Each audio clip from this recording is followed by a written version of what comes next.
સંધાન all Gujarat integrated classroom. સેટેલાઇટના માધ્યમથી જોડતી કડી એટલે સંધાન.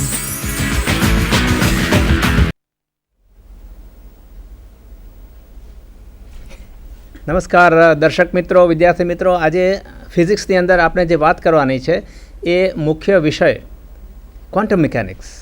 ક્વોન્ટમ મિકેનિક્સ એટલે એવો વિષય છે કે જે માત્ર ફિઝિક્સને નહીં પણ કેમિસ્ટ્રીને અને અમુક અંશે બાયોસાયન્સીસ એ બધાને સ્પર્શે છે. કારણ શું છે કે ક્વોન્ટમ મિકેનિક્સ એ સૂક્ષ્મતાની પરિભાષા છે. તો આપણે શરૂઆત જરા જુદી રીતે કરશું. શરૂઆતમાં આપ જુઓ તો આ ચિત્ર જે જુઓ છો એની અંદર આમ તો એક કોઈ સંગીતકાર દેખાય છે અને બીજી બાજુ તો બે જાણીતા ચહેરાઓ છે. ફિઝિક્સના મિત્રો જે છે, શિક્ષકો, વિદ્યાર્થીઓ, એ તરત ઓળખી જશે, જાણી જશે કે આ તો આલ્બર્ટ આઇન્સ્ટાઈન દેખાય છે. સાથે જે બેઠા છે તે નીલ્સ બોર છે. પણ પેલી બાજુ ખૂણામાં જે છે એ કોઈ સંગીતકાર છે અને આપણે અવનવી રીતે વાતની શરૂઆત કે રજૂઆત કરવા માગીએ છીએ. એમાં આપણે જે શીર્ષક આપ્યું છે આ લેખ આજના વક્તવ્યનું, એમાં એવું કહ્યું છે કે from Pandit Ravishankar sitar to quantum mechanics. તો ઘણીવાર એમ થાય કે રવિશંકરના સિતારને ક્વોન્ટમ મિકેનિક્સ સાથે શું સંબંધ હશે. એક સરસ કલ્પના કરીએ. માનો કે પ્રસિદ્ધ સિતારવાદક પંડિત રવિશંકર સિતાર વગાડી રહ્યા છે અને એમના જે શ્રોતાગણ છે એ શ્રોતાઓની અંદર આલ્બર્ટ આઇન્સ્ટાઈન દેખાય છે અને નીલ્સ બોર દેખાય છે. બંને સાંભળે છે સંગીત, પણ સાથે સાથે એમના મનમાં તો હંમેશા ફિઝિક્સ હોય, ક્વોન્ટમ મિકેનિક્સ હોય. તો ક્વોન્ટમ મિકેનિક્સ એમના મનમાં રમ્યા કરે છે અને કંઈક વિચારે ચડે છે. વિચાર એવો કરે છે કે આવું સરસ સંગીત જે વાગે છે એ આ તારમાંથી જે પ્રગટે છે સંગીત, એ ખરેખર કેવી રીતે પ્રગટતું હશે. એ વિચાર કરતાં કરતાં એમની જે વિચારની કડી છે એનું સંધાન પહોંચે છે ક્વોન્ટમ મિકેનિક્સ સુધી. એટલે આપણે આવો વિષય પસંદ કર્યો છે. તો ઘણીવાર આપણે એવી કલ્પનાને બાજુ પર મૂકીએ, પણ જે એમણે વિચાર કર્યો કે સંગીતનું જે તાર, જે મ્યુઝિકલ ઇન્સ્ટ્રુમેન્ટ્સના જે તાર હોય છે એમાંથી સંગીત શી રીતે પ્રગટે છે, how do they produce music. કદાચ આ એક જુદી વસ્તુ હશે, કોઈ રિસર્ચ એરિયા હશે, પણ એની પાછળનું ફિઝિક્સ આપણે જો સમજવા પ્રયાસ કરીએ તો ખરેખર તાર જે છે એ બે જગ્યાએથી બંધાયેલો હોય, ધાતુનો તાર હોય, અને એને જ્યારે આપણે પ્લગ કરીએ એટલે એને જ્યારે રણકાર એમાંથી જે પેદા થાય છે એ કેવી રીતે પેદા થાય છે એનું એક ક્લાસિકલ ફિઝિક્સ છે. આ ક્લાસિકલ ફિઝિક્સને આપણે ધીરે ધીરે ક્વોન્ટમ મિકેનિક્સ તરફ કેવી રીતે લઈ જવું એ હવે પછીની વાત છે. તો આપણે એ સમજવા પ્રયાસ કરીએ કે એક બે બાજુથી બાંધેલી દોરી અથવા તો ધાતુનો તાર છે, એના પર વાઇબ્રેશન્સ, એના પર સ્પંદનો કેવી રીતે પેદા થાય છે. Consider vibrations on a string firmly tied at both the ends. તો એ જે બંને બાજુએ એકદમ મજબૂત રીતે બાંધેલી દોરી છે એટલે બંને છેડે એના આંદોલન તો શૂન્ય થઈ જશે. એને આપણે બાઉન્ડ્રી કન્ડિશન કહીએ. તો એવા સંજોગોમાં આજે તારમાં અથવા તો દોરીમાં આંદોલનો થાય છે, સ્પંદન થાય છે, એ ચોક્કસ પ્રકારના જ હોઈ શકે. Only certain vibrational modes are possible એવું કહેવાય છે. અને એનું સરસ ચિત્ર આપને અહીંયા આપ્યું છે. આપ ચિત્રમાં જુઓ છો, સૌથી ઉપરનું પહેલું ચિત્ર જુઓ કે બે છેડેથી મજબૂત રીતે બાંધેલી રિજિડ, જેને સ્પ્રિંગ કહેવાય, એવી સ્પ્રિંગ અથવા દોરી આપણે એને કહીએ. તો દોરીમાં ઓછામાં ઓછું અડધું આંદોલન શક્ય છે. યાને કે અડધું, એનો અર્થ એમ છે કે અડધી તરંગ લંબાઈ એની અંદર આવી જાય છે. તો એને ધારો કે કુલ લંબાઈ L ગણીએ તો એની કુલ વેવલેન્થ જે છે એ 2L થાય. દોરીના આંદોલનની વેવલેન્થ, એની ફ્રીક્વન્સી પણ આપેલ છે. આ સાદામાં સાદો પ્રકાર અથવા મોડ થયો. તો એવી કલ્પના કરો છો કે બે બાજુથી મજબૂત રીતે બાંધેલી દોરીને આપણે ઝનકાર કરીએ છીએ, એનામાં આંદોલન પેદા કરીએ છીએ. તો પ્રથમ જે બતાવેલ છે એ મુજબ અડધી તરંગ લંબાઈ દેખાશે. બીજી શક્યતા એવી છે કે આખી તરંગ લંબાઈ દેખાશે. છેડા ઉપર આંદોલન શૂન્ય થવા જોઈએ, આપ સમજી શકો છો. ત્રીજી શક્યતા, થર્ડ મોડ આપ જુઓ કે જેની અંદર એક આખું તરંગ છે ને પછી એક અડધું તરંગ છે. ત્યાર પછી ફોર્થ એટલે બે તરંગો. આપ જુઓ કે તરંગ લંબાઈ જે છે તે ઘટતી જાય છે અને આવૃત્તિ, ફ્રીક્વન્સી વધતી જાય છે. આ બેને ગુણાકાર કરશો એટલે આપણને તરંગની ગતિ જે છે એનો વેગ મળે છે. આ એક બહુ પ્રચલિત ક્લાસિકલ ફિઝિક્સની એક સિસ્ટમ અથવા તો એને એક ક્લાસિકલ ફિઝિક્સમાં જ બહુ જાણીતું પ્રોબ્લેમ ગણવામાં આવે છે. તરંગો દોરીમાં પેદા થાય છે એની આપણે વાત કરી. તમે જુઓ કે એની અંદર જરા ધ્યાનથી જોતાં મહત્ત્વ જે દેખાશે તે બાઉન્ડ્રી કન્ડિશનનું, સીમા શરત જેને કહેવાય. No vibration at the ends and outside. આ જે બાઉન્ડ્રી કન્ડિશન છે એને જ કારણે નિયત પ્રકારના આંદોલનો, અમુક પ્રકારના મોડ્સ પેદા થાય છે એ આપે જોયું. અને એ જે મોડ છે તે આઈધર હાફ વેવ ઓર વન ફૂલ વેવ વગેરે વગેરે થાય છે. જુઓ, હા, હજી સુધી આપણે ક્વોન્ટમ મિકેનિક્સની વાત નથી કરી, પણ એટલું ખરું કે એક જાતનું કન્ફાઇનમેન્ટ છે. અમુક પ્રકારના બંધનમાં જ આંદોલનો પેદા થાય છે. એટલે જુદી જુદી ફ્રીક્વન્સી જ આવે છે. ગમે તેમ તરંગ લંબાઈ આવી શકતી નથી અહીંયા, અથવા ગમે તે ફ્રીક્વન્સી હોતી નથી.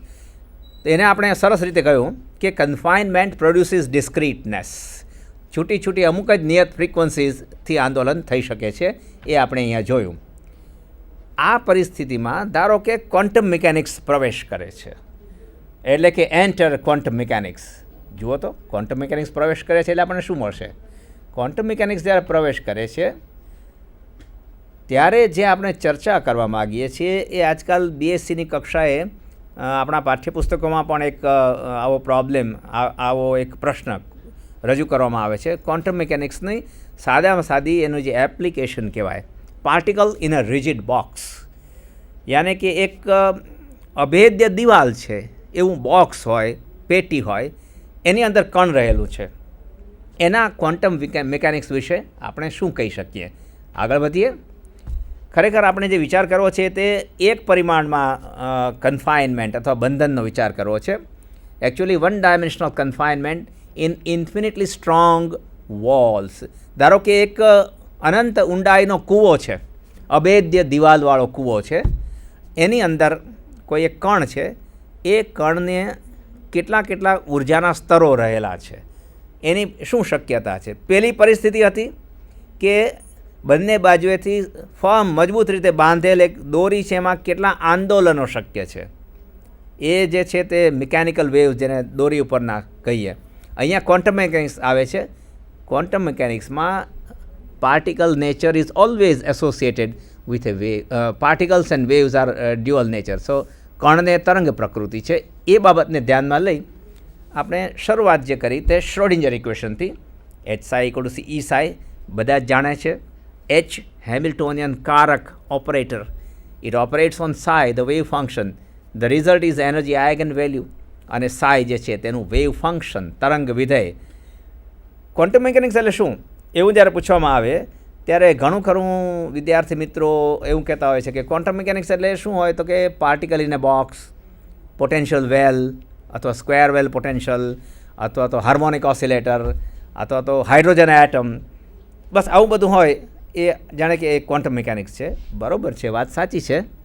આજે આપણે 4-5 મુદ્દાઓ અથવા તો અમુક વિશેષ પ્રશ્નોની વાત કરી એનું કારણ એ છે કે these are exactly solvable cases or problems. હા, પણ એક્ઝેક્ટલી સોલ્વેબલ હોય એટલે કંઈક આદર્શ પરિસ્થિતિની એમાં કલ્પના કરી હોય. એ આદર્શ પરિસ્થિતિ છે એ વાસ્તવિક પરિસ્થિતિ, રિયલ સિચ્યુએશન માટે એક જાતનો ચડવા માટે, ઉપર ચડવા માટેનું એક પગથિયું બની રહ્યા છે, સ્ટેપિંગ સ્ટોન જેને કહેવાય. તો એવું શી રીતે બને છે? આ જ બાબતમાં આપણે જરા આગળ વધીએ. કલ્પના કરો છો કે અભેદ્ય દિવાલો, અભેદ્ય ઇન્ફિનિટલી ડીપ પોટેન્શિયલ વેલ જેને કહીએ, એવા અભેદ્ય દિવાલોવાળા અનંત ઊંડાઈના કૂવામાં એક કણ છે. અને એ કણ તો મુક્ત જ છે.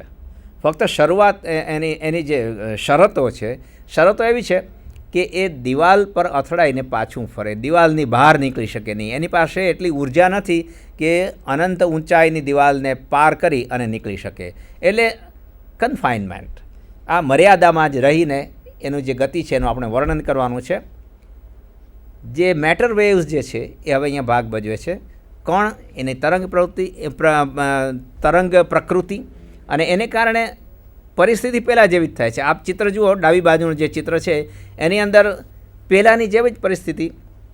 ઓછામાં ઓછી શક્યતા, જે ઓછામાં ઓછી અથવા તો લઘુત્તમ શક્યતા છે એવી છે કે અડધું તરંગ આની અંદર કલ્પી શકીએ. એટલે કે બંને બાજુએ સ્થાનાંતર શૂન્ય, બાઉન્ડ્રી કન્ડિશન. એક આખું તરંગ કલ્પી શકો છો, એક આખું તરંગ અને અડધું તરંગ કલ્પી શકો છો. એ જે કણ છે તેની કુલ ઉર્જાનું ક્વોન્ટમીકરણ થયું, ક્વોન્ટાઇઝેશન થયું એવું આપણે સમજીએ છીએ.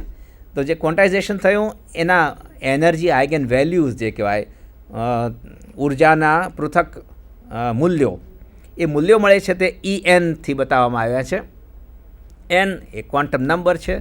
જ્યારે તમે એમ કહો છો કે એન ક્વોન્ટમ નંબર છે ત્યારે એનના મૂલ્યો 1, 2, 3, 4 વગેરે જે પૂર્ણાંકો છે એ પૂર્ણાંકો એવું બતાવે છે કે આ પરિસ્થિતિમાં કણની જે ઉર્જા છે તે ક્વોન્ટાઇઝ્ડ છે. ક્વોન્ટાઇઝ્ડ એટલે ક્વોન્ટમીકરણ થયેલી છે. પૃથક મૂલ્યો n = 1 અને 2ની વચ્ચે 3/4 એનની વેલ્યુ કે શક્ય નથી. ક્વોન્ટાઇઝેશન જે આવ્યું એ શેનું પરિણામ છે આપ સમજી શકશો, બાઉન્ડ્રી કન્ડિશન્સનું. બે બાજુએ પાર્ટિકલ જે છે એ અભેદ્ય દિવાલોની વચ્ચે હોવાથી પાર નીકળી શકે એમ નથી. આપણી ભાષામાં, ક્વોન્ટમ મિકેનિક્સની ભાષામાં એમ કહેવાશે કે the probability of finding the particle beyond the walls is 0. It becomes 0 starting from the wall it self. એને કારણે તરંગ વિધેય શૂન્ય થાય છે બંને સીમાઓ પર, 0 ઉપર અને L પર. એને પરિણામે ક્વોન્ટાઇઝેશન મળે છે. આપ જોઈ શકો છો સૂત્ર En. આ જે સૂત્ર આવ્યું એ એનર્જી આઇગન વેલ્યુઝ શી રીતે મળ્યું? શ્રોડિંજર ઇક્વેશન સોલ્વ કર્યાથી. શ્રોડિંજર સમીકરણનો ઉકેલ, પૂર્ણ નિયત ઉકેલ, એક્ઝેક્ટ સોલ્યુશન આ કેસમાં શક્ય છે. એક પરિમાણી કિસ્સો છે. તો જે તરંગ વિધેયો બતાવ્યા એને અનુરૂપ જે ઉર્જાના મૂલ્યો છે એ આપને જમણી બાજુએ જે સમક્ષિતિજ રેખાઓ દેખાય છે, હોરિઝોન્ટલ લાઇન્સ, એ ઉર્જાના મૂલ્યો બતાવે છે. E1, 4E1, 9E1 આપ જોઈ શકો છો. તો આ એક સાદામાં સાદો એક્ઝામ્પલ થયો ક્વોન્ટાઇઝેશનનો. Quantization is produced by confinement. આ એક મહત્ત્વનું આપણે તારણ કાઢ્યું. એટલે પૃથક મૂલ્ય મળે છે એનું કારણ એ છે કે બંને બાજુએ આપણે સીમા શરતો મૂકી છે. વાત તો સાવ સિમ્પલ છે પણ બહુ મહત્ત્વની છે. ક્લાસિકલ મિકેનિક્સ અને ક્વોન્ટમ મિકેનિક્સ વચ્ચે જે સમાનતા જોવા મળે છે એ આવી કેટલીક બાબતોમાં બહુ રસપ્રદ સમાનતાઓ જોવા મળે છે. કેટલા વિસ્તારમાં, એક પરિમાણમાં, કેટલા વિસ્તારમાં, કેટલી લંબાઈમાં કન્ફાઇનમેન્ટ એટલે બંધન મૂકવામાં આવ્યું છે, બંધન અમલમાં આવે છે એમ કહીએ. તો એની જે કન્ફાઇનમેન્ટની જે લેન્થ છે એના પર આપણે ધ્યાન આપીએ. If L is very large, જો પેલા સૂત્રની અંદર જુઓ કે L જો વેરી લાર્જ હોય તો પછી ધીરે ધીરે એનર્જી લેવલ્સ વચ્ચેનો તફાવત ઘટતો જાય અને જાણે કે ડિસ્ક્રીટનેસ, જે પૃથક મૂલ્યો છે, ક્વોન્ટમ મિકેનિક્સનું હાર્દ શું છે? ડિસ્ક્રીટનેસ ઓફ એનર્જી લેવલ્સ. એ હાર્દ જતો રહે છે અને ક્વોન્ટમ મિકેનિકલ સિસ્ટમ એ ક્લાસિકલ સિસ્ટમ જેવું બની જાય છે. એટલે L, કન્ફાઇનમેન્ટ લેન્થ L બહુ મહત્ત્વની છે એમ આપણે ખાસ તારણ કાઢ્યું, નિષ્કર્ષ કાઢ્યો. હવે આ તો પરિસ્થિતિ આદર્શ છે. તમે એમ કહેશો કે આવી બધી આદર્શ કલ્પના જેવી પરિસ્થિતિ, અનંત દિવાલવાળો કૂવો હોય, અભેદ્ય દિવાલવાળો કૂવો, એ બધું વાસ્તવિકતામાં ક્યાં હોય? આનો કોઈ ઉપયોગ, જેને આપણે એપ્લિકેશન કહીએ, એપ્લિકેશન છે. અને આપ જુઓ સ્ક્રીન પર દેખાય છે. આજકાલ આધુનિક ઇલેક્ટ્રોનિક્સમાં અને આધુનિક નેનો વિજ્ઞાનમાં semi conductor quantum dots, QDs જેને કહેવાય, એ એક મહત્ત્વનો સંશોધનનો વિષય બની રહ્યો છે. તો એમાં કંઈક આવું બને છે એવું કે જેને ચાર્જ કેરિયર્સ કહીએ. એ ચાર્જ કેરિયર્સ ત્રિપરિમાણમાં, ત્રણેય દિશાઓ, મુખ્ય X, Y, Z, ત્રણેય દિશાઓમાં એક કન્ફાઇનમેન્ટ યાને કે બંધનમાં આવી જાય છે. અને કન્ફાઇનમેન્ટની લેન્થ એવી હોય છે, L જેની વાત કરી, એ L એવી હોય છે કે જેને કારણે તેના ઉર્જાના પૃથક મૂલ્યો યાને કે ક્વોન્ટાઇઝેશન અમલી બને છે. ક્વોન્ટાઇઝેશન વાસ્તવિકતામાં અમલી બને છે. તો આપણે એમ સમજીએ કે QD જે છે એ particles in a rigid 3 dimensional box એવું ગણી શકાય. તો આપ જુઓ કે કેવળ ક્વોન્ટમ મિકેનિક્સની કલ્પનામાંથી ક્વોન્ટમ ડોટ્સ જે સ્ટ્રક્ચર છે એની એપ્લિકેશન સુધી આપણે પહોંચી શકીએ છીએ. આ મહત્ત્વ છે ક્વોન્ટમ મિકેનિક્સનું. હવે આપ કહેશો કે આ તો વાત કરી તે ઇન્ફિનિટલી લાર્જ અથવા ઇન્ફિનિટ પોટેન્શિયલ વેલની વાત કરી. That is only an imagination ને. આવી તો કલ્પના જ છે. કોઈ એવો કૂવો હોઈ શકે કે જેની ઊંડાઈ અનંત હોય? ના, એ શક્ય નથી. A reasonable approximation would be a finite 1 dimensional potential well. તો તો એવી પણ આપણે કલ્પના કરી શકીએ કે જેમાં પોટેન્શિયલ વેલ છે એની ઊંડાઈ નિશ્ચિત છે, અનંત નથી. માનો કે V0 છે, તો હવે પછી જે આકૃતિ દેખાય છે એમાં બે જુદા જુદા પ્રકારના એનર્જી લેવલ્સ એની સરખામણી કરી છે. ક્વોન્ટમ મિકેનિક્સની મદદથી એનું સોલ્યુશન મળે છે, શ્રોડિંજર ઇક્વેશન સોલ્વ કરી શકાય છે, એક્ઝેક્ટલી સોલ્યુબલ છે. એ વાત આપણે કરી નથી, પણ આપણે પરિણામ અહીંયા બતાવેલું છે. ડાબી બાજુએ એવી કલ્પના કરી છે કે અભેદ્ય દિવાલવાળો એક વિભવ કૂપ જેની અંદર કણ રહેલ હોય. આપ જુઓ કે એની જે કન્ફાઇનમેન્ટ લેન્થ છે, લંબાઈ L એ 0.4 nm 0.4 નેનોમીટર છે. આટલી લંબાઈમાં જે ડિસ્ક્રીટ એનર્જી લેવલ મળે છે તે ડાબી બાજુએ બતાવ્યા છે. એને અનુરૂપ એક ફાઇનાઇટ પોટેન્શિયલ વેલ, એટલે કે જે પોટેન્શિયલ વેલની ઊંડાઈ 0 અહીંયા ગણો તો 75 EV સુધીની ઊંચાઈ ફાઇનાઇટ, અનંત નથી. એની અંદર એનર્જી લેવલ્સ કેવા દેખાય છે સરખામણી કરી છે. તો આપ સરખામણી કરીને જોઈ જશો કે ફાઇનાઇટ પોટેન્શિયલ વેલ હોય એ કેટલાક એનર્જી લેવલ્સને સપોર્ટ કરી શકે છે. તો થોડો આઈડિયલ કેસ છે, પણ તે છતાંય સાવ અનંત વિચાર કરો એના કરતાં કંઈક મર્યાદિત ફાઇનાઇટ પોટેન્શિયલ વેલ એનો આપણે વિચાર કરી શકીએ, અને એ મિનિંગફુલ છે, એ અર્થપૂર્ણ છે. એની પણ એપ્લિકેશન્સ જરૂર વિચારી શકાય. પણ તે છતાંય શ્રોતા મિત્રો, આપ કહેશો કે વાય ઓલ ધીસ, આવું બધું આઈડિયલ ઇમેજનરી આમ સ્ક્વેર વેલ પોટેન્શિયલ ને એવું બધું જે બતાવ્યું એ સિમ્પ્લિફાઈડ સિચ્યુએશન કેમ? What about real physical systems? શું આપણે ખરેખર વાસ્તવિક પરિસ્થિતિ હોય, વાસ્તવિક ભૌતિક તંત્રો હોય, એનો વિચાર ન કરી શકીએ? શું એ શક્ય નથી? આવો પ્રશ્ન થાય. હવે એ બાબતમાં થોડું કહેવાનું એમ છે કે જો કોઈ ભૌતિકશાસ્ત્રના ઇક્વેશનનો